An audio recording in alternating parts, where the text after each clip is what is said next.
Hi, welcome back. Let's learn how to quickly delete Spotlight search history in macOS 27 Golden Gate on your Mac. Spotlight search is one of the fastest ways to find apps, files, emails, and other content on your Mac. As you use it, Spotlight may remember recent searches to provide quicker suggestions the next time you search. If you share your Mac, value your privacy, or simply want to clear old search entries, you can easily delete your Spotlight search history for enhance privacy. That said, let me show you how it's done the quick way. So first you have to launch the System Settings app on your Mac.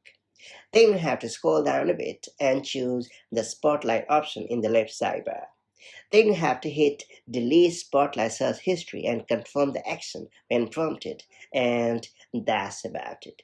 Clearing your Spotlight search history helps remove recent search suggestions, giving you a fresh start and improving your privacy, especially on shared Macs. As you continue using Spotlight, it will gradually build a new list of recent searches based on your activity. Now that you have unlocked this pretty handy feature, make the most of it to safeguard your privacy, and I'll catch you up in the next one.